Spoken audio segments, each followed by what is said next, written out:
All right, guys, we are live. It is Monday night. We here with the Coach Reed Live show. Now, listen, we were already talking about nonsense right when we got on with each other earlier today. First, let me introduce you to everybody. We have Kerry Davis, former state champion, Big Ten champion at the University of Illinois, Super Bowl champion with the Pittsburgh Steelers, and he's already putting his parlays in for the Steelers game. We got Smoke Dixon, a state champion, a SEC champion for the Alabama Crimson Tide, and a NFL player and a two-time Grey Cup champion in the CFL. We got Brandon Clay, a voting member of the McDonald's All-American game on the boys and the girls side, and newly major deal with Adidas. All right, so if you need some Adidas, he's your guy. He's your connect if you ever need some Adidas. And then me.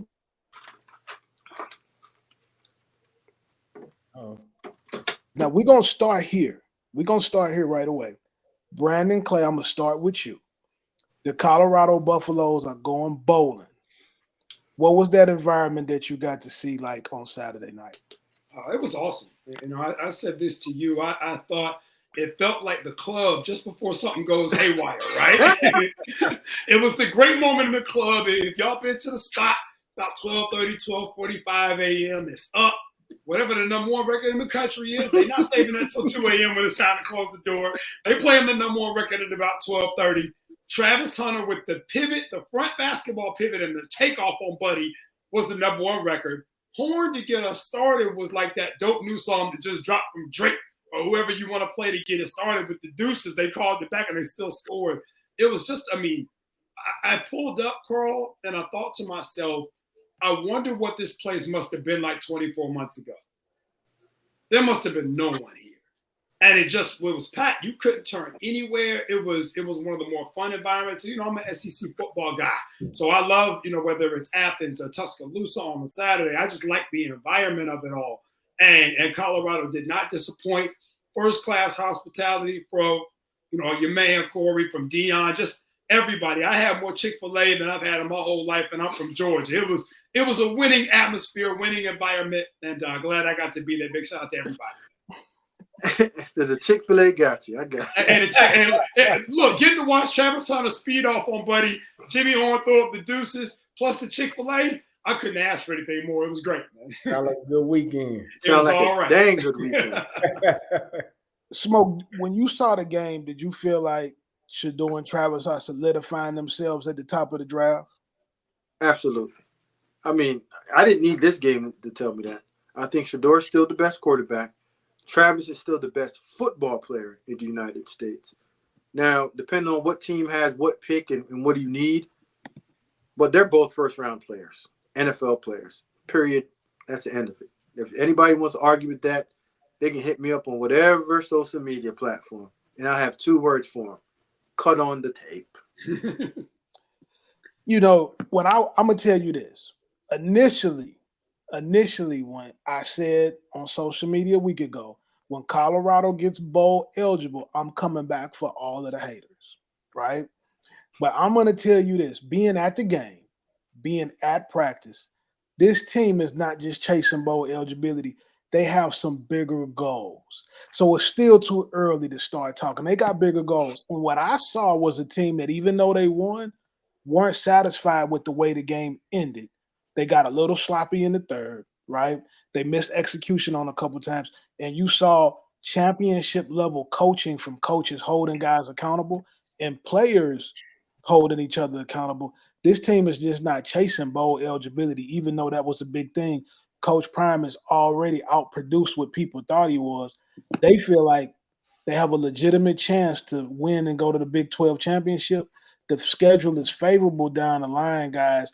And so from that standpoint, I'm not going to talk a lot yet, but I still do remember who said what, how they said it, when they said it, whether they tagged me on Twitter, Instagram, Facebook, whether they text me, whether they DM me, or whether they email me, or whether they call my mother or my brother and ask them to send me a message. And I will be back for those people. So I'm not letting you off the hook I'm just letting you off the hook for right now, guys, because Colorado's playing for something bigger right now than just a bowl win. Kerry, what were your thoughts on the game? I agree with Smoke. Just and Brandon, the atmosphere, the shift in 24 months, the amount of athletes, and really in 12 months. I think when you looked at what last year looked like, the offensive line play needed to be better. There was a lot of times where Shador was getting hit, getting sacked. You start building. You know this, Reed. You build on the from the inside out. If you have good offensive line play, good defensive line play, you can do almost anything in this game of football. And so I think they've done a good job of solidifying that. Travis Hunter, bro, is a different human being.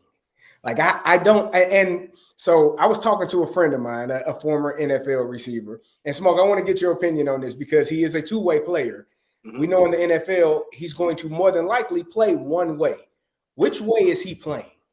Because I asked that because my friend that is a former NFL receiver didn't believe that he would be a receiver or was good enough to be a receiver in the league. Said he thinks he's just a defensive back.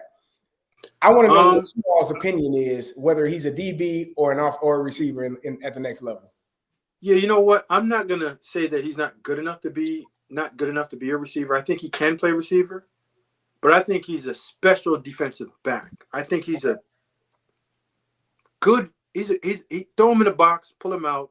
He's an NFL receiver, but nothing separates him. Gotcha. Like skill set in terms of being a receiver at the next level. In college, heck yeah, because you're not playing against all pros. Right. When you get to the NFL, you're playing against all those guys are professionals because they're in the professional league. But what I think is truly rare about him, his ball skills as a cornerback. If you hang it anywhere close to him, it's an interception. Yeah. Like I said, I don't think he has sticky coverage ability, but for a big guy, he's fluid. And he has ball skills. And he's not one of those stiff, high-hip guys that can't get in and out of cuts. He can. He can cover you, but he's just not a sticky cover, Darryl Green type of cover guy. But with his length, size, and he's going to scare a lot of quarterbacks from throwing errant throws. Yeah. Because if you do, he's coming up with them. And most guys can cover, but the separator of great cornerbacks is the ability either to lock you down where you can't be thrown to, or just like his coach, when you throw it to him, he's going to pick it. And when he picks it, he has the ability to take it to the end zone. So I think if he wants more money and he wants to go to more Pro Bowls and become an all pro, I think he should stay on the defensive side. Gotcha. And get it done with. Well, but I still think he's a very special player. I'm going to say this in terms of playing both ways because it's the debate that nobody stops. Can he do it? Will he do it? It just depends on the coach and whether the coach even allows him to be packaged on one side or the other. What I would say to your friend Kerry is he's special on both sides. If you look at the way that he demands the ball when he's talking to the coaches, when he's talking to Shador about throw him the ball, especially when he's a one-on-one situation, he expects the ball all the time. There's a couple of things that I don't think people give him enough credit for. Number one, he has an unbelievable work ethic. You're talking about a guy that practices every day. Most guys, if they were in his situation, they would take off from practice. They would try to rest themselves for the game. He practices every single day he comes out and works. You're talking about a guy that's also a 4.0 student. Work ethic off the charts. And a lot of the old heads, guys our age and older, we criticize this young generation a lot for not being dogs, not being tough enough. He is all of that. He wants to guard the best player on the other team. He wants to ball in every pressure situation.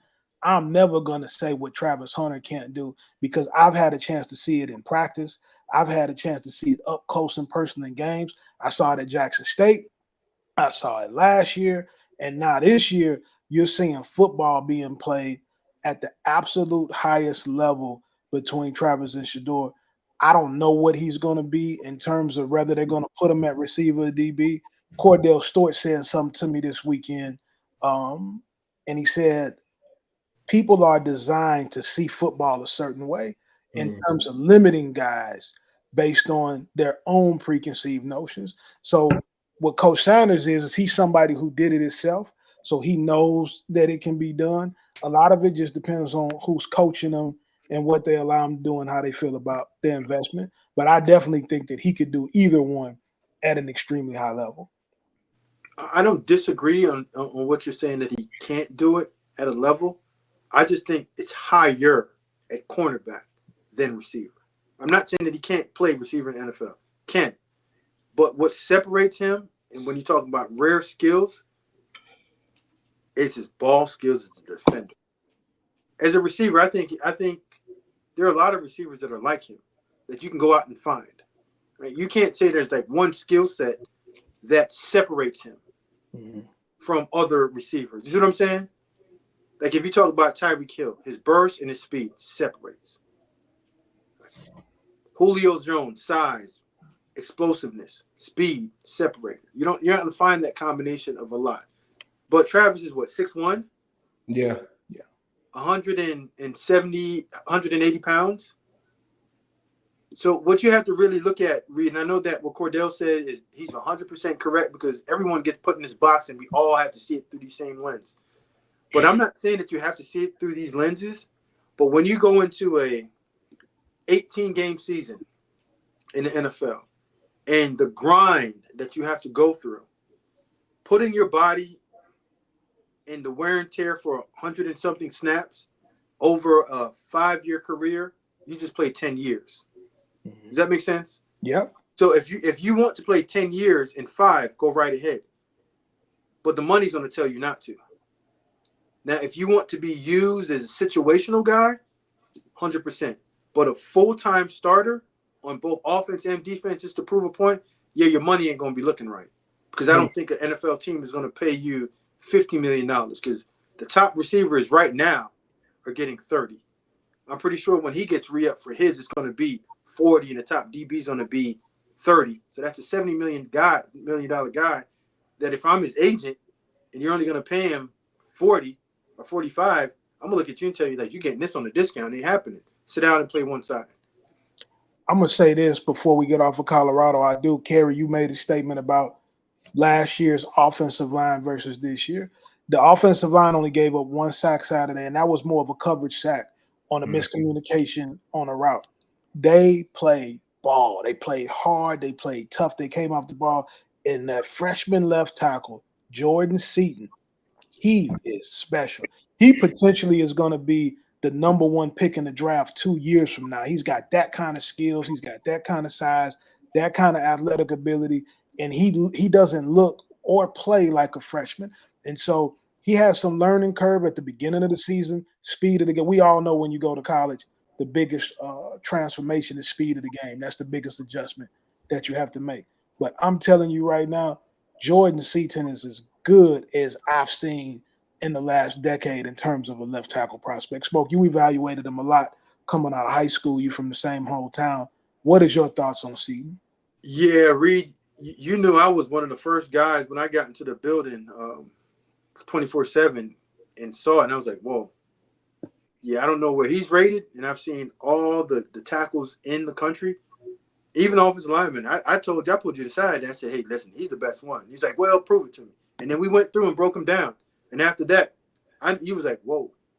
And then when you saw him go down to IMG, and you saw a young guy, he lost a ton of weight before he went down there. I don't think a lot of people understood that. He wanted to get quicker. He wanted to get in better shape. So he lost weight and put it back on the right way. But when you're talking about body balance control, he got it. Quick feet, got it. He got the size to anchor down against power. He has that nasty offensive lineman mentality, which he wants to hurt you. He don't want to be a pretty boy. He wants to be dirty, nasty, and get after you. Like he has the right mindset. He don't get knocked off of balance. He's flexible. Right? He's explosive on contact. Now he has to get a little bit stronger because like weight room, that's something that he needs to get better at. And I think over a period of time he will. But just natural strength, be able to balance himself on one leg, get knocked off balance, being able to pull in space, latch on, being able to get tossed all the way around and still get himself back centered up to drive and finish blockers on his feet. Rarely do you see this guy on the ground. I don't know if I'm going to throw number 1 out there because I'm not a big number 1 overall pick offensive lineman, but he's a pro. And what you're saying, Carl, you're dead on. He is what he is. Barring injury and him not changing the mindset and still staying grounded and keep building around the right people and right atmosphere, yeah, you got a professional on your hands. I want to say something real quick because you said something earlier about dogs, and I don't know Coach Prime. Never met him. You know, I may have played against him later in his career. I don't recall, but to me, I hear a lot of people talk about, oh, kids these days, they only want one thing. They can't do it this way. You can't coach them that way. Yes, you can, because you recruit the kids that love this game, that want to excel in this game. It's a mindset, and this a collective group that, and it starts at the top, right? It starts with, you know, the university and the AD and the head coach, and it filters throughout your locker room. And when your star players have that mindset of, bro, we work over here. I don't care what your stars are. I don't care how many schools you had offers from, or I don't care how many schools was on you in the transfer portal. If you're here, you're working. And if you have that mindset and it filters throughout the entire locker room, bro, you can coach them kids hard. You can be honest with kids and you can tell them the truth. And the ones that don't like it, they're going to go away. They're not going to be there. And you don't want them there. Right. I'm a Pittsburgh Steeler. Mike Tomlin, we were watching the game a couple of weeks ago, and he said they miss out on some free agents because, you know, if you come to Pittsburgh, we work. We in pads on Friday. This ain't the country club, baby. Like we're here to work to get better. And if you have that mindset, and every man and every young person in your locker room has that mindset, you generally win more games. So hats off, man, because it takes a lot to get 17 to 22-year-old kids to dial in and lock in like that over. You know, you can get them for a day or two, maybe a week or two, but 6 weeks, 8 weeks, 3 months, like an entire season, that's a lot. And so everything starts at the top and filters its way down. I'm gonna tell you what too. I know you can coach him hard. I watch him do it. I watch him at practice. I watch the me. I've been in several situations with him. The way I tell kids all the time, one of the biggest questions I get asked is, can you give my film to Coach Prime? And it's not really about that from a talent standpoint. I ask kids all the time, do you want to be coached like that? Do you want to be coached the way that he's going to coach you? Because he's seen real cool on TV, and he is a cool guy. He's my boy. But he's going to coach you really hard and hold you at such a high level of accountability. And that makes a lot of kids uncomfortable because they haven't been held to that type of standard. Yep. So you got to know. And there's still a few coaches in the country, you can probably count them on two hands, that are still coaching that way. And they have a extreme amount of credibility. But you got to really want to play football if you're going to play for Prime, because of the way he's going to make you work. He's going to make you go to class. You can't go and not go to class and do things like that. So all of that stuff becomes important. Hey, Reed, let me say this before we move on. So being there, you talked about the offensive line. I thought you nailed it. Shador's ability this year to play, and Smoke talks about this all the time, with a clean pocket. There were not – now I'm not even talking about him getting touched. There were multiple – clean pocket. The Jimmy Horn throw where he took off. The Travis throw. He's throwing all kinds of balls. Wester's catching balls. And it's just the pocket was just clean. And I remember watching last year, especially the second half of the year, and he was just getting rocked. Mm-hmm. Even when he wasn't getting sacked, he was getting hit on the throw. Every pocket felt dirty. And for him to be able to put up the type of numbers, he's at 325 a game, 73% completion, 3.5 to 1 touchdown interception. And a lot of that, to your point with the offensive line, not only is he not getting sacked, they're not even disrupting him in the pocket. It's giving him a chance to throw it, deliver it. He's making good reads, deciding if and when he needs to take off. And a lot of that, again, goes back to what Smoke said, just the difference in having a clean pocket, trusting your line, and knowing that you got time to deliver it. He had the same targets last year. Those guys aren't new. But the line is holding up, and they're giving him real time to deliver. And last but not least here, 4 games remaining for Colorado. They're going to be favored in all 4. 6-2, they don't play another ranked team as of today on the way out. Now they got a tough one on the road at Texas Tech in Lubbock. That's never an easy place to go just because of the travel there. But they can mess around and be 10-2, be staring at a chance to play in the conference championship.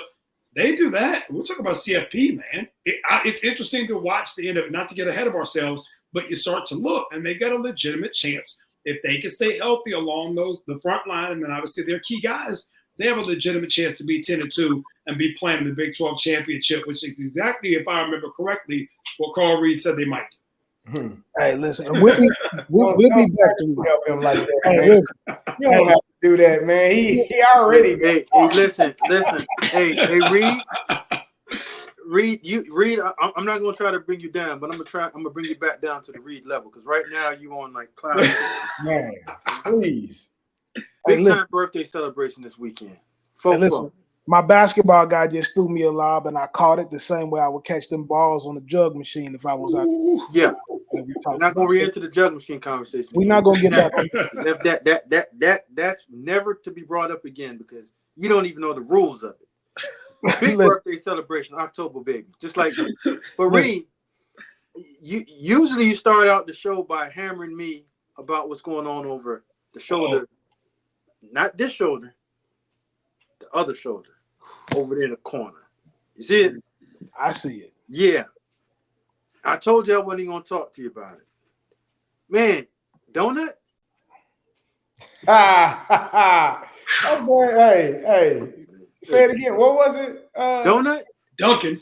Krispy Kreme. Baby. Glaze. Come on, man. Like, I don't, like I told you, this is not even a real Bama team. This is just an above average Alabama team. I don't want to hear about your quarterback. I don't want to hear about anything other than you couldn't even get in position to kick a field goal, bro. They got down to the goal line, didn't they? Time out. First off, 20 or full? 20 for those of you guys checking in, yeah, time out. He's talking about the Alabama versus University of Missouri. Oh, that game. That game. Listen, Brady Cook is hurt. Bottom line. And when your starting quarterback gets hurt, right, there's going to be some things that happen offensively that you just can't do. We already saw when he left the game against Auburn and they couldn't play, and he came back from the hospital and went in the game. So to be honest with you, they're going to have to figure out a way on this bye week with Drew Pine, how to make him effective in that offense. But right now, I mean, they're in bad shape offensively, Smoke, for sure. Reed, listen to me again. I ain't say nothing about the score, how close. I said donut, man. That's unacceptable. I don't care. Nah, Smoke. I will. Listen, whoa. Listen, hold on. I'm from St. Louis, Missouri. Yeah. I went across the water to Illinois. You a traitor to your home state. I went to Illinois. I'm one of the biggest Mizzou haters, according to the people. Now, with that being said, Brady Cook got hurt in that game last week. Sprained ankle, didn't look good. Oh, no. Came back into the game, led them to the victory. If your quarterback ain't playing, man, it's gonna be hard to get things going. Let me show you how many points you got. Quarterback is not to the level that you need him to be at this moment. Okay, this What's is that, a zero? Hey, okay, let me chime in here. Two things can be right. Smoke, you're absolutely correct. Yeah, two things can be right. Hold on. Drew Pine is exactly what Venables thought that Gabriel was letting him walk to Oregon. It's nasty to watch, man. Pine had a 10 quarterback rating. A 10. 0 touchdowns, 3 interceptions, and a couple hundred yards. That's a tough day. Now, do I think that he'll be better? Yeah, I do think hopefully with a week of prep, Pine was a serviceable quarterback for Marcus Freeman at Notre Dame. He was serviceable, right? Are they better with Riley Leonard? Yeah, probably. Does Pine have to be better? Can he be better? Yeah, I don't. He can't get much worse, Smokey. He had a 10 quarterback rating. But I think with a week of prep, give him a chance to get his feet underneath him. Hopefully he gets bad. But 0, Reed, that's a tough one. I ain't going to hold you yourself, man. I tried to help you right there, but that's all I got. Reed, you can't talk to me anymore again about Alabama versus Missouri. I'm done with it. I don't even walk around. I told you this is not even a good Alabama team. Above average. This is the year that you come in and you get you one. Clark, Ask he's the way Vanderbilt. out too. Yeah. I figured out like this is the year that we got to get him. We gonna get him. Reed, this was you and Drink's year. Oh, Can't tell me about break like your quarterback not playing and losing the game. I get it. Like not a starter. Like I understand all of that.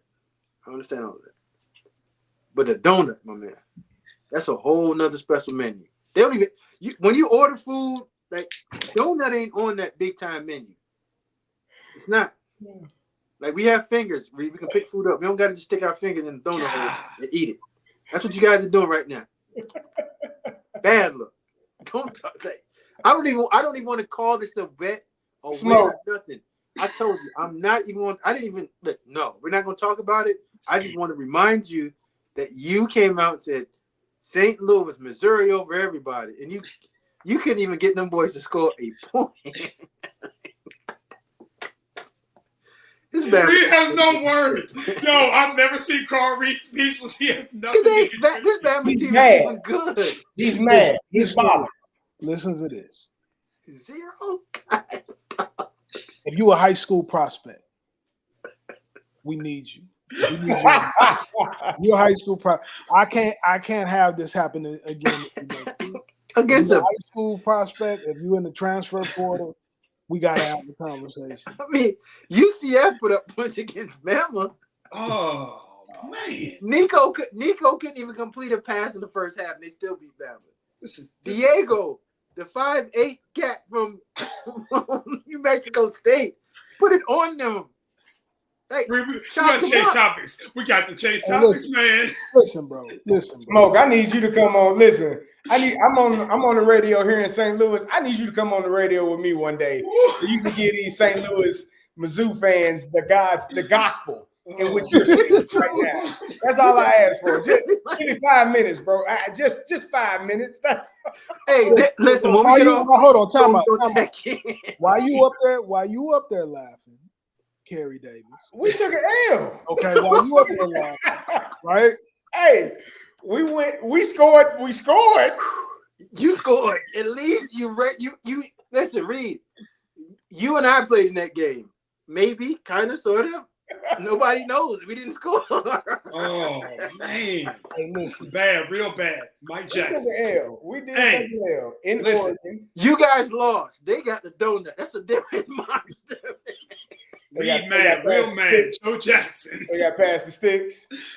Came one max defense shut y'all out. Listen, the only thing I'm gonna say is this: tomorrow I'm on a flight first thing in the morning, and I'm hitting the recruiting trail. I'm outside. Right? I'm outside. Listen, I apologize, man. I broke off subject. Go back to the schedule program. Next game, Ohio State and Texas both had close calls. Ohio State to Nebraska, Texas to Vanderbilt. But a win is a win. People been questioning you. Smoke, don't you win? Take a win however you can get it. Yeah. Here's what I say, Reed, that made the best coach in college football in the last 15 or 17 years the best. Nick Saban coached harder and was more critical on wins than he was on losses. And the real good coaches will find ways to motivate you after a win, regardless how you get it. So I watched the entire Vanderbilt game versus Texas. Like Vanderbilt it's like fighting a dirty fight. You're going to come out and win that fight, but you're going to be scarred up, busted up, and you're not going to look good. It's going to come back to the scorecards, and you're going to like, did we win? Because we didn't knock them out. Nebraska versus Ohio State. Reed, I'm telling you, there's something that makes me so nervous about Ohio State. It felt like they're not physically ready. They're not physical in the trenches. It felt like they were sleepwalking a little bit in that game. They were sleepwalking, but they're not physical in the trenches, Kerry. They can run the ball because they have really two good running backs, but just knocking people off the ball and taking control of the line of scrimmage, I have not seen them do that yet against a good defense, not against the Sisters of the Poor like they've been playing. And when you get to Nebraska, when you get to November, it comes down to who can control the line of scrimmage, and that's where you see physical play, depth play come into control. You spend a lot of money in the portal. And I always say, if you want to spend money on skill guys, good luck because you're going to look good in September, October-ish.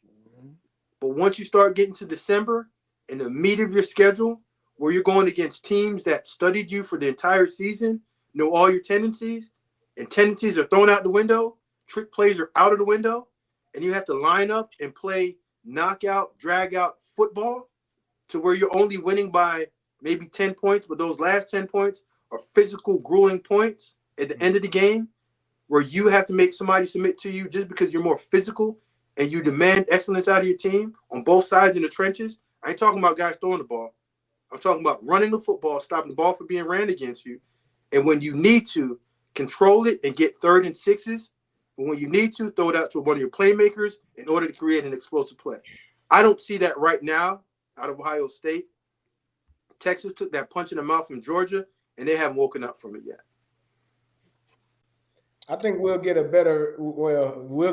real idea or understanding of both these teams next week, Ohio State and Penn State, right? I think Penn State to me is a team that is a lot better than they probably have been in the past few years. Ohio State, you said you don't feel like they're physical enough, but that's going to be a really good game. Ohio State going into Happy Valley. I've said this before. Fortunately, it ain't a night game. It's at 11 a.m., which is strange. They should be playing at night. But playing in Happy Valley, what's your face frowned up like that for? You don't have Big Ten. You have your face does something when I speak Big Ten. I know it's a foreign language. Don't We're talking about one of the top conferences. Don't start the top conference. I apologize that your face does that when we speak Big Ten ball. Don't start. I don't want no. Before we get to it. Listen, I don't want none of the coaches from the Big Ten texting me. 3 in the top 5. DMing me. Again, Smoke. Thank you. 3 in the top 5. No issues with the Big Ten. I'm just checking. It looked like it. Your face did something strange when I was talking about it. But no, that's going to be a good matchup, man. Playing in Happy Valley is a tough task. And if you are not going to be physical, and Penn State has shown that they can play in those games so far this year, that's going to be a good game. That's going to be a really good game to watch to see how Penn State figures some things out and how Ohio State figures some things out. And if Penn State can stay doing the electric things that they've been doing offensively so far this year. Well, we'll see. It remains to be seen, Al. They're saying a game-time decision, but if he can't go, I don't know if they're any better off than Missouri was with Pine, man. I think it's hard to play backup quarterbacks. Guaranteed they don't get shut out. Oh, man. But no, I mean, and obviously Al has been big, 3-to-1 touchdown interception ratio. But, you talk about a game like that, Singleton will be big. And to Smoke's point, the game is going to be played in the trenches. Can Penn State, can this finally be the year that Franklin gets the big win? Feels like every year they're 6-0, 6-1. They get to this game, whether it's them or Michigan, right? They get to Ohio State, they get to Michigan. The stage is set. The deck is set. It's time for it. And they never win. So does the law of averages finally catch up in Franklin's favor for them to steal one on Saturday, man? Well, they at home too. It feels like they usually lose that game at home. Yep. Like it's not like they're going on the road. It's like it feels like they play that game with everything on in front of them, and they end up losing that game. So this is that challenge, that test to see if James Franklin is able to get over that hump, and his team is. Well, Brandon and Kerry, I'm gonna break some news to you guys. Both of these coaches have failed to win big games. So it's not like you can't say neither one of them's done it. Ryan Day, no bueno. James Franklin, no bueno. So this is more of a game of can either one of these guys win? This is not on James alone. Yeah, no doubt. On both of them. I really was saying that in addition to Aller being out, though, for some reason he's out. I'm with you. I agree with you. But Ryan Day got to come home too with this W against a really good team. Yeah, he's busted up Penn State all these years, but now this is a critical game for them because if they lose 2, not saying that they can't make it to the playoff, but it gets a little bit more different, especially if Indiana continues to just win this thing out. And they still have Indiana on the schedule for a game. So that's the game I really want to see. Indiana's rolling. Listen, Kurt ain't playing no games right now. He out. Indiana a problem. Yeah, he's talking reckless too. And Smoke. I told you the other night. I see a scenario where Indiana finishes undefeated and mess around and win the Big Ten. Absolutely. Then this game becomes crucial for Ohio State. Like Penn State can lose this. and still be in that conversation. Ohio State loses this, and they go play Indiana, and Indiana gives them that L. Now you're looking at saying this is the Philadelphia Eagles when they had all the big time free agent signees, and they no bueno. They call Like this themselves is a crazy. bad look if Ohio State did not beat Penn State and at least get to the playoffs. No, it's no bueno. This is a bad look. You know, Bad look. I mean, that's my thing, man. When I think about, you know, the whole situation with the Big Ten and how it could end, Indiana has put themselves in a situation where, bro, you don't know what how they gonna crash the party. They're gonna crash it. And they're in a They situation are. schedule-wise, man. I mean, again, they're the favorites. The only game you would say they're not favored in would be Ohio State. And at this point, obviously Ohio State has more talent on paper, right? So you could say +7 Ohio State and fine. They're still in position to go 3-1 down the stretch. And at that point, they're still 11-1. Like, you're going to get them. There's no way you don't make the CFP as one of the two best conferences, whether you want to say they're 1 or 2, Right. maybe for that debate right now. You're not 11-1 in one of the two best conferences in the country, and you don't make the CFP. I mean, as long as they roll through, they're supposed to get Michigan, they're supposed to get Purdue, they're supposed to get Michigan State. They get those three, the Ohio State game is just house money, man. Smoke, I got a comment for you right here from Southside D. He said, you tripping, Smoke. Ohio State has great play in the trenches. They just have an average quarterback. Get them, Smoke. Again, just you cut on the film, you check the stats. Like Will Howard is playing above average. He's not playing his average quarterback. He's playing above average quarterback play. Like if he goes for 5 and slides, and they kick the field goal and ties the game, and they beat beat Oregon, he's not saying that. All I'm saying is that you saw Oregon, the only team that they really played that's worth talking about right now. They're not battle tested, Kerry, at all. And in November, if this is their true first battle in the beginning of November, wow, that's tough. Well, now they're gonna have that battle this weekend. That's what I'm saying. But they're not battle tested like Penn State of going in and being down against USC and finding a way how to win. You know what I mean? Just finishing games so you know that at the end of the day, you can win tough games, either from playing in front or coming from behind or in adverse situations. Like, we've checked the boxes on Penn State already. Check. This team can do it. So, in the trenches, when you look at it, Oregon handled them in the trenches on both sides. They didn't get to the quarterback. Oregon ran the ball on them, and they couldn't run the ball efficiently against Oregon. That's the only team that you can really say battle test, and Oregon's not the best in the Big Ten in the trenches. Let me ask you this, as we move on to the next topic in college. Mario Cristobal, after they beat Florida State this weekend, he said recruits, both in-state and nationally, we've separated ourselves from everybody else in the state. He's on a natural high right now. And Miami has they separated themselves from Florida State and Florida. What do you think about the trajectory of the Miami program right now? Shout out to Cam Ward for getting Mario to come out and speak. B, Kerry, you know when you had that when you had a bodyguard type guy behind you, but none of y'all are little guys, so I'm the little guy, right? And you can go out there, you can sell as many wolf tickets as you possibly can, because you know at the end of the day when you're sitting there woofing, you know that big guy's gonna come over the top of you, wow, and lay somebody out for you. Yeah, that's what Mario Cristobal is doing right now. Yep. He knows that he has that trump card. Like Sunbelt Billy's probably gonna get moved on. Coach Norvell is struggling right now at Florida State. He's 1-7. It's bad. It is. So, I mean, who are you talking about? FAU, FIU, Central Florida, or South Florida? Hey man, Come on, it is what it is. They're doing their thing right now. But at this point, come out and say that. You've been beating I up would have Billy respected Napier it more if you all would have said that at the beginning of the season. Mm-hmm. That's all I'm saying. You have been beating up Billy Napier all season. Really, it started in the off season. 2 years ago. I will say this: if you're Mario, you're only and this is the discussion that Smoke and Kerry had the hypothetical a couple weeks ago, which I love, right? you're only as good as your best player, right? So if Mario can replace Cam Ward in 8 weeks when Cam heads to the NFL, great.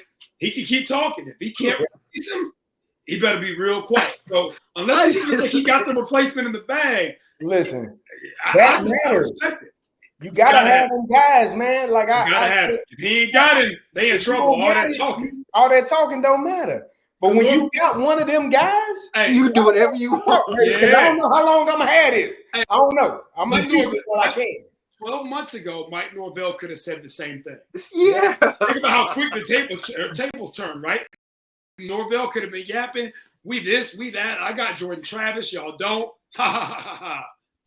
And now you got EJU and whoever else. Like, so if they got another Cam Ward, and if you're Mario, you gotta ride the wave and give the next Cam Ward a reason to feel like he's got to come to the U, right? Man. So I get it. But can you land the next Cam Ward? It's really that simple. Bro, listen, I heard the receiver coach from Alabama have the same conversation about why good players should come to Alabama. Hey, listen here, man. Newsflash. It's Alabama. We don't have to sell much, right? Okay? Newsflash, Mario. You're the highest ranked team in the state. Like, I'm not a big fan of coaches delivering an obvious truth when everybody else knows it. I just don't think that's classless, in my opinion. Like, I'm not a 1-17, a team that's talking about firing their coach. Like, good on good, talk to me. Good on bad. Like, come on, I'm like, it's the same thing. I don't need to go back to Missouri thing, but I'm not going to call Carl and be like, hey, man, this has happened when I know that your best team didn't try it out there, right? So that don't mean I'm going to call you and say, now if your best team tried it out there and you got handled, different story, but this is a down year for the state of Florida, and you should be whooping them in recruiting. You've been doing it for years. When was the last time Miami struggled in recruiting? Like, you had the most money. You ran through the transfer portal, got the best. The year before that, you finished at the top. Like, Florida hasn't been kicking your face in recruiting. Florida State, maybe a little bit, but yeah, he could have kept that comment, and I would never have paid attention to it. And if that's what his driving force is for recruits to go to Miami, wow. We got 1,200 people watching us right now across all the social networks. I want to go in here. We talk a lot about the transfer portal. Smoke, you and I specifically talk about it. We give kids a lot of advice on when they should go in the portal and when they shouldn't. But one of the questions I've been asked a lot lately, and Smoke, I'm going to start this one with you. And B, I'm going to touch this to you because this also happens in basketball. What do you do? Season's over. Maybe it's mid-season. Position coach calls you in, head coach, general manager, whoever's job it is to take care of this conversation with you. And they say, hey, we think it's in your best interest to look elsewhere because you're never going to play here, right? You're not going to be a student athlete here anymore. I don't want you on the team, or you're never going to play. They try to encourage you to get in the portal, or they flat out tell you that you got to go. Smoke, what's your advice to a player in that situation? Well, first of all, they can't kick you out of school and take your scholarship from you. That's one. So understand that they don't have the right to do that unless you go down to the compliance office and put your name in the portal. 2, the only reason you leave a school, and I say it again, if you have a place to go. So if you don't have a place to go, you look at all of them in the room, left to right, right to left, and say, I appreciate the evaluation, but I'm going to be a good student. I'll be already registered for class, and I'll graduate whenever I'm ready to, and then I'll be out of your hair. I'll be at practice tomorrow. I'm going to be at the workout. I'm not going to be on any of your lists. I don't have anywhere to go, coach. And being that player that you're saying that you're never going to play again, the opportunity you play at the next level is probably slim to none anyway. So have some self-awareness, know that you're not going to the NFL. All I want to do is graduate. And if you aren't one of those troubled kids, most of the time, they're not going to get rid of you, Reed. I've been in that chair before. You're going to just say, hey, listen, good kid. We made the wrong eval on him. It's on us. We evaluated him wrong. He's not as good as we thought he's going to be. He's just going to be a good player. Practice player, student, don't get in trouble, and you'll be fine. But don't leave. When you walk out of there, shake all their hands, just tell them thank you. Get ready to go to class tomorrow, and do that for the rest of your life until you graduate. No bueno. Don't leave. Agreed. I'll take it one step further than that. I think everybody, and again, Smoke, I think the biggest caveat is you have to be a good student here, right? And a good student just means not a troublemaker, on time to practice, good in the weight room, just good around it. And I've seen this happen in a couple programs, obviously remain nameless, but this has actually worked in a positive way where everybody's kind of come together. Hey, if you want to play, you're probably best playing a level down. And I'm more than willing to call these places where I've got guys that used to coach for us, or I've got so-and-so used to coach for me. It's a level down, you'll play. I've already spoken to them about you. I'm more than happy to call. Would you be interested? And then to Smoke's point, now they already have future homes before they ever go down to compliance. But do not go put your name in that portal if those coaches have not already gone to bat, gotten something help situated, or you've got somebody in your camp that's got a guarantee for you. Don't leave yourself out there, because so many people get caught in the crosshairs where they don't have anything set in stone before they leave. And now you're out there trying to figure out how you can get to another school the next semester, and they're trying to make you pay. Or you wind up going somewhere that doesn't even have the degree of the major that you're leaving from. Credits don't transfer. You're a whole year behind. Do not allow anyone to set your academic situation back and not help you solve that problem. I've seen schools in a good way go as far as to call, get someone a spot.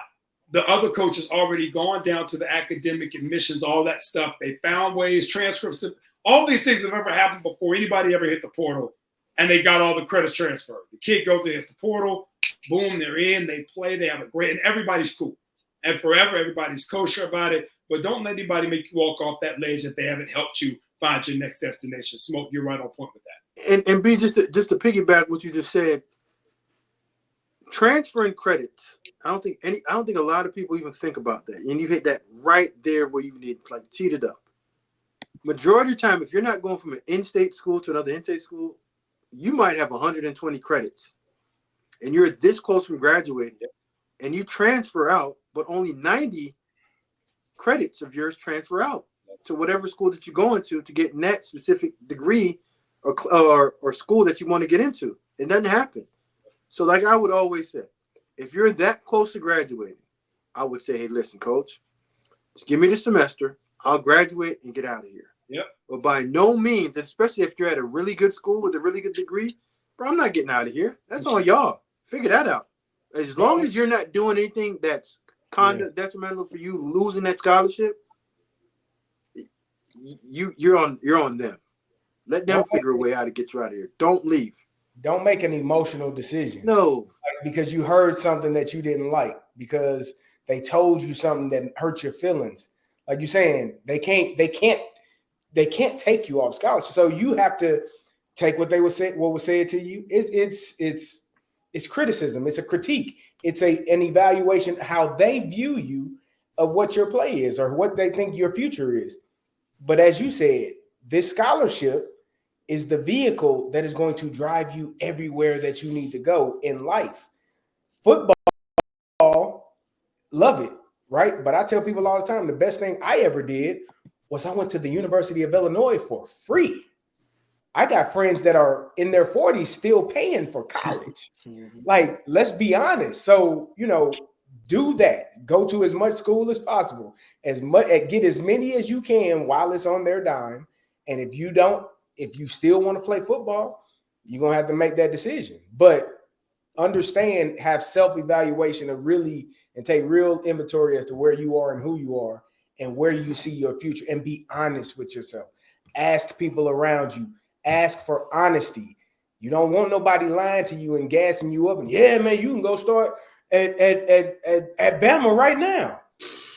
How? When the coach wherever just told you to leave. Like, you need to go. Don't let them kill your dreams, but don't let them sail you up the river and put you in a position that's going to harm you in the future. And also, just great question right here. Scholarships they are year to year, but it's hard for a head coach to remove you from a scholarship just because you weren't good athletically. Academically, you can get removed, but if you aren't good athletically, Nah, it's no bueno. And it's hard for coaches to say, I'm not going to resign the scholarship just So because you're not good enough. it can happen if I'm not mistaken, but it usually doesn't, because there are ramifications for making those decisions, whether that's going back to that school that you were recruited from, whether that's going back to that city or that state where you were recruited from, if you make that decision to take that scholarship from that player. You know what, Kerry? I haven't heard, or I've been in a lot of buildings, seen a coach realistically ever remove. I'm talking about we had a kid last place he wasn't good enough. But at the end of the day, you went around academics. Is he good over? He's great, coach. He has a 3.5. Weight room. He's always on time, effort, everything. Go to his position coach. Coach, he's doing everything that I asked him to do. He's just not good. Well, listen, even if we want that scholarship, he stays on. Because you can't look yourself, you can't look yourself and call yourself a coach if you are removing I haven't heard of it. I haven't seen it. I say that because I had a Division I coach ask me to help him get back into a particular city because he made a decision to remove a particular player. Yeah, we both had to deal with that same coach in that situation. And that coach asked me, "Can you please help me get back into the city? Because I can't do it." So can I ask both of you guys a question? List. When that coach removed the player from scholarship, was that player in good academic standards? That I can't speak to. Yes, the player was in good academic standing. I want to get into this on it because I deal with kids on this all the time. Go ahead. There are what the coach is doing, what a lot of college coaches will do, they will prey on your emotional state. We all know that when we call a kid in the room and we tell a kid he's not good enough to play, or that he's not going to have a chance to play, that his next move is to go to the transfer portal. Yep. And he would tell you later when it happens, Yep. right? So they're preying on you to do that. But here's the situation. Smoke hit it on the head earlier. They can't take your scholarship from you. You Yep. can stay at school and finish your degree. Yep. They can remove you from the team. Yes. They don't have to keep you as a football player on the team. Correct. So here's where the mental conflict comes in. 4 years, and I do mean for all 22 years I was a coach, I've had parents that played for me, parents at other local high schools, and I've had parents that would fly into St. Louis to meet with me about recruiting, and they would all tell me the same thing. Academics are the most important thing. And that's typically a lie, right? It's always the most important thing until they take football away, Yep. right? So now if you say, well, he's not going to play, but he can still get his degree for free, right? That becomes unacceptable to them. And so then they start spiraling out of control, jumping from school to school to school, trying to chase that high as a football player, right? And so from that standpoint, I always tell the guys, number one, you can't get in, the guys that played for me, I used to say, you can't get in the portal without calling me first and telling me every single thing that's going on. And I had a kid that played for me that coach told him as a redshirt freshman, you're never going to play here. You're going to be a scout team guy the rest of your career. Well, he still got 3 years before he has. I say, listen, bro, your mom can't afford to pay for your college. She can't afford it. And if you went and dropped to a Division II school, then you had to take out loans because it's partial scholarship. I said, you tell the coach you're going to be the best scout team player he's ever had. Yep. And he probably played 10 snaps in 3 years, but he got his degree. And now he's going to law school, right? And so he got his degree for free. He's able to go to law school. And so the law degree is going to change the trajectory of his family. He didn't make it to the NFL. He ended up not being good enough. And there's nothing wrong with that, right? But most parents and most kids, well, academics is the more thing, that's never true. I can name you probably 5 kids in 20 years who I would say their parents really cared about them getting really good grades. Right. Other than that, it's always an emotional thing. We're always in a high emotional state because of playing time. And I want to go to the NFL. And you guys, you and I all know that that's not going to be everybody's reality. No. You know, so I'm going to end with this, and we're going to get out of here tonight. I'm going to end with this. There was a play. Carrie and Smoke, I'm going to let you close us out on. Jaden Daniels, Hail Mary. Washington Commanders against the Chicago Bears. When the corner from Chicago is waving at the stands, ball goes off his head. Hail Mary. You two close us out on that. You want to go first, Smoke, or you want me to go? You got it first. You're the offensive guy. So set up the play. So, as an offensive guy, obviously you want to have as much time as possible because that allows the receivers to get all the way. Well, you know what? Let's take it back one play. The play before. Let's go back one play before I get into that. Because the play before was vital to what allowed the next play, the final play, to happen. 6 seconds left in the game. Chicago has 6-7 defenders almost from the 20-yard line on in into the goal line. They are giving up a 12-yard, 10 to 12-yard out route, catch the ball, get out of bounds. This is the NFL, man. Throw and catch. It's the easiest thing you can do. Routes on air. Routes on air. We should be 100%. Do you hear me? That's the mindset. Routes on air. Throws the 12-yard out, catches it, gets them closer to the 50-yard line. And so now we're on the final play of the game. Chicago, for whatever reason, essentially rushes 3 people. The Commanders have 6, which means they're essentially double teaming all 3 of those rushers that are rushing. They got a guy, the Bears do, that is spying the quarterback.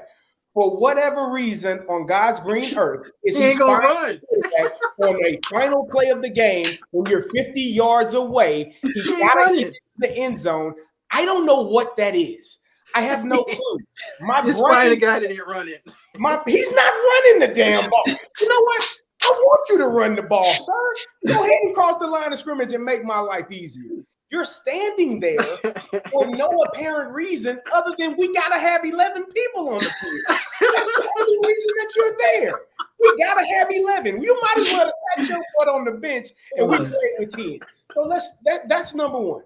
Jaden Daniels, offensive line running back, do a fantastic job of keeping the pressure up off of him. Jaden Daniels is running, scrambling, finds time. And what is that doing? That's allowing the receivers to get down. You need them to get down to the goal line, to the end zone, so I can heave this ball and have a chance. Now, from the Chicago Bears, I'm not even going to get on the young man Stevenson that was waving up at the crowd. That's a whole, he got into the play. He wasn't locked in. I'm certain that will never happen again in his entire life. Not worried about that. What I am worried about is you got guys down there. Every coach in America works on this scenario from a defensive perspective. Victory, prevent defense, go up and bat the ball down. Don't try to catch it. Knock it down like a volleyball spike. You can do it one hand. You can do it 2 hands. Go up, highest point, knock the dang on ball to the ground. Let's go home and have a good night. Catch the plane about to leave in 2 hours. We got to get ready. We got to go back to Chicago. Knock the dang on ball down. This young man, after waving to the crowd, runs in there last second and tips the ball up. And I promise you, if I ever ask Noah Brown this, the receiver that caught the touchdown pass, is that the easiest pass you've ever caught in your life for a touchdown? I'm sure the answer is yes, because he didn't have to work for it. He just stood there. He was so shocked when he caught the dang on ball. Kerry, 1 second. The second easiest pass. The first one was played before. Yeah. That one was the easiest one. Routes on air. Hey, hold on, real quick, Smoke, before you go. Hold on. The best part of that whole scenario to me, the play before the route on air, was that Tony Romo literally walked through what was going to happen. Hey, hold up. Minus the fact that it was going to be a route on air. Hey, man, I'm looking for the 10 to 12-yard out. They're going to throw it to the sideline, preserve time, probably 2 or 3 seconds left. But I still expected to see a cornerback in the play. There was no one in the play, and they ran to Tony Romo. Unbelievable. Kerry, can I give my defensive analysis real quick before we jump off? Because Carl just got back home, and he got to go celebrate with his birthday. That's why he's trying to sneak off. It's all good. I get it. Hats off to you. Listen. the first thing when you talk about the last two plays, there's a play that the defense calls sideline, right? Yeah. And you protect the sideline. You basically build a picket fence on the sideline with your under zone defenders, your underneath defenders, and your cornerback, and you say, okay, there's 3 layers. We're not letting you catch the ball and run out of bounds. You catch anything that you want in the middle. And I'm okay with that. No timeout. You can slide the ball down. Go home. The game is over. But what we learned is the Bears coaching staff is not locked in because they didn't call the right defense. That's one. We can put it on the players all we want to, right? But the staff's not locked in. You did not go through that scenario on Saturday morning before you left. You know, when you leave Saturday, you go through all the scenarios. You didn't go through that. The final 2 plays. You went through the last play, not the final 2 plays. Yeah. Okay? You didn't run through scenarios. So situationally, you're not aware, and your players aren't aware. That's play 1. Now, when you go back and you talk about the last play of the game, being a DB, my last year in college, I think Kentucky, you remember that Kentucky play when the guy batted it up and he caught it and ran up? We played LSU the game after that. We thumped them, called 31-0 against Nick. Remember that? Donut. No, you know about those. So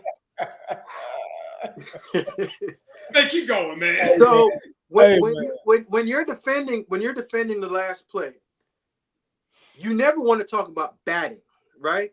You want to talk about pulling the ball to the ground, like you said, a spike. Pull it, boom, spike it on the ground. Because if you try to bat, most of the time when you bat, what happens with your hand is you bat it and it'll go. It's a football, so it bounces. It might go up, it might go to the left, it might go to the right. You want to pull that ball down to the ground and spike it. Third, you want to box this thing out like Carl. Play basketball, where you have body on body, and there's one defender always. You are protecting the rebound, like in basketball. The one that comes off the rim. Whoever that guy is, everyone puts a body on someone and box him out. And they didn't do that. Everyone went up for the ball and tipped it. It's supposed to be one guy going for the ball, one. Whoever that designated guy is. Typically, you'll take a receiver off the sideline. Trevor Gaylor was our guy. And can jump. Yeah. That can jump. Yeah. And Trevor knew it. We knew Trevor was going to pull the ball down. We knew Trevor was going to go up and catch it. But at minimum, we had a guy that can go high pointed. And the rest of us got around and we boxed out. We put our body on, we boxed out, and we played basketball and just took the ball down and it's a game. But everyone goes for the ball and one guy tips and catches it. It happens all the time because you can't practice that full speed. You can only talk through it. And every time that we do it in training camp, mini camp, OTAs, on Saturdays, you throw the ball up in there, everyone's laughing on the sideline, ha, ha, ha, ha, ha, and nobody pays attention to it. Sorry, guys. Hey, listen, Kerry, where is Trevor Gaylor from? Oh, he's from the Lou. Hey, last thing, we got a viewer question, and we're going to get out. Terry Bryan says, I'm a female football coach. Who is the best OC to study? Smoke, start with you. Give her one name. I would tell you to what you talking about, NFL or college? Let's say college. I would tell you to study Andy Kotelnicki, the guy at Penn State. The way that he spreads he's a lot like Brendan Marion, but he does it at a more controlled pace, and he's a little bit more seasoned in terms of formations and when to call different plays. But I would say Brendan Marion, and Andy Kotelnicki. Kerry, what about you? I would say it depends on your personnel. Like if you got the personnel to do some of these things, I love Sean McVay offensively. He's a brilliant mind. I love what he did last week against the Vikings, a team that defensively was tearing people apart. They do so many motions and so many shifts. I like Kyle Shanahan because they put people in different spots. You know, you put a receiver in the backfield, it changes some things. Are you in man-to-man? Are you going to bring a DB into the box? Okay, well, we'll run the ball with Debo, and that makes the box light. That's a small guy. So Kyle Shanahan does a great job. And I think Mike McDaniel, when he got his quarterback healthy, is a mastermind offensively as well in getting guys the ball. People talk about Tyreek. I love Tyreek, right? He is a speed merchant. He is going to run past you. But the one thing that Tyreek does, he has a high football IQ.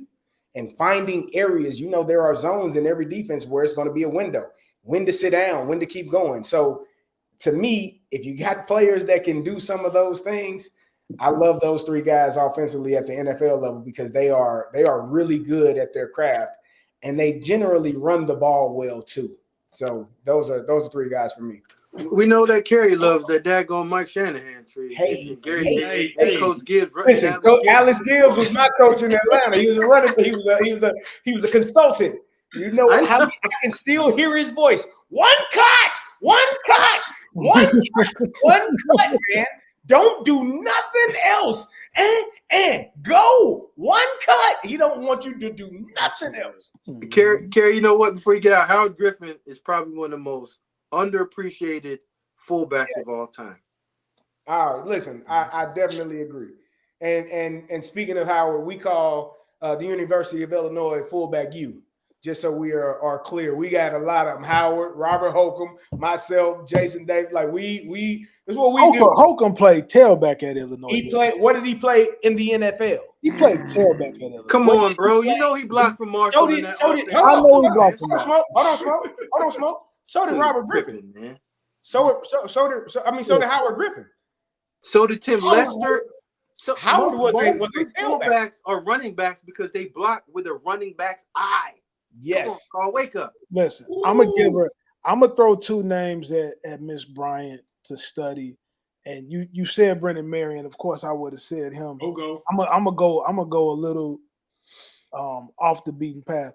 I would study Nick Hill, the head coach at SIU Carbondale, the FCS school. Right, he does some very interesting things on offense, some multi-personnel things, and I think that he works great with multi-type of personnel. He's had to adjust a lot because of how he recruits at that level.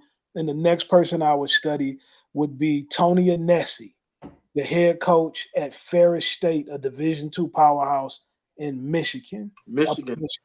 Tony Anesi, who was also, prior to being a Division II national championship winning coach, he was a 4 or 5 time state champion as a high school coach in the state of Michigan at Muskegon High School. And his offense is unbelievable. And he's a speaker often at the Glazier clinics. So if you ever get an opportunity to book and go see him at one of the Glazier clinics that he speaks at, amazing speaker. He has a clinic for high school coaches every year where he goes over his offense.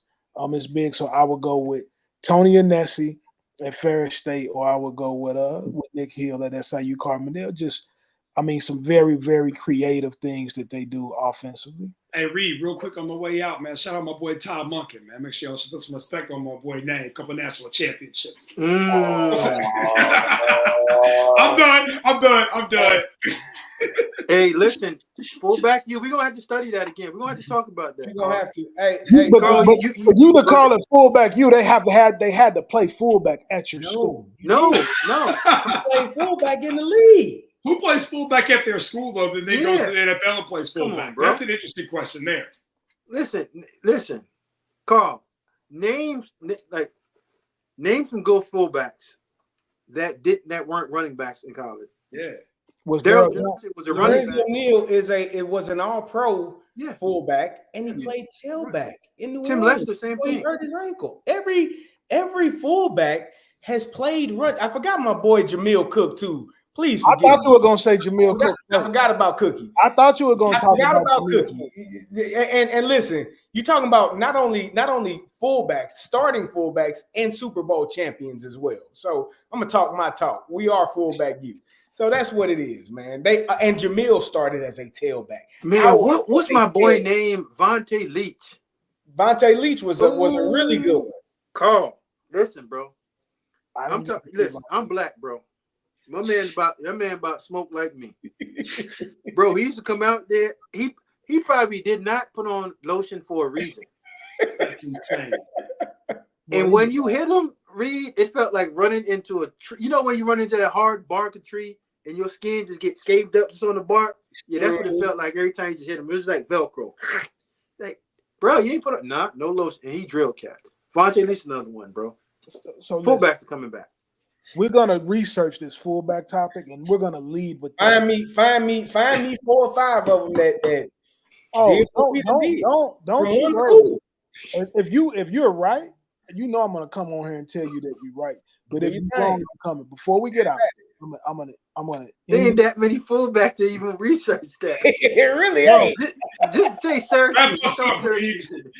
he want me to just let him. He want me to just let him have it. No, Listen I to want you to do the research so you can come back and validate what I just told you already that I know. Listen, we getting out of here. We got about 1,700 people watching live, guys. Thank you for all the support. Listen to this before we get out. I led the show with this, and I'm going to end this with it so everybody hears again. I said a week ago I was going to come after all the people who were on me about hating on Coach Prime and the Buffaloes going bowling. Colorado has become bowl eligible, but I do also believe they're about to compete for the Big 12 championship. So I'm going to wait a couple of weeks before I come for you. But if you emailed me, if you DM'd me, text me, tagged me, Instagram, Twitter, Facebook, whatever you commented on one of my things, I have it all. I promise you, I have every single message, right? I will be tagging you, DMing you back shortly. I will be here to talk to you about it. I'll be tapping you on your shoulder. Hey, it's me. I want to talk to you about this. Reed, can I say something real quick? You And can. just Go ahead. take away the bias visions off. Take away Colorado out of there. Take away what Coach Prime's doing out there. If I told you on a team that you have potentially 3 to 4 guys that's going to get drafted, 2 of the 4 are going to get drafted within the top 5 of top 10 on your team, how many wins would you say I'd give you? 10. Just off the top. 10. Okay, good. So be careful on when you go for people's head, because that's another head that's coming for you, because they got players too. Oh, I'm built for it either way. Yeah. Oh, I'm built for it either way. I'm ready. Yeah, I'm just saying they got players. They should be winning these games. It's not like that ain't what. Hey, that wasn't the narrative, Smoke. yeah, you're talking to people that don't understand. You got to get into the lane of the righteous and understand. you keep on backsliding, preacher. Hey, listen. We out. Hey, thank you guys for coming on Coach Reed Live Show. Kerry Davis, Smoke Dixon, Brandon Clay. I am Carl Reed. Thank you. We out.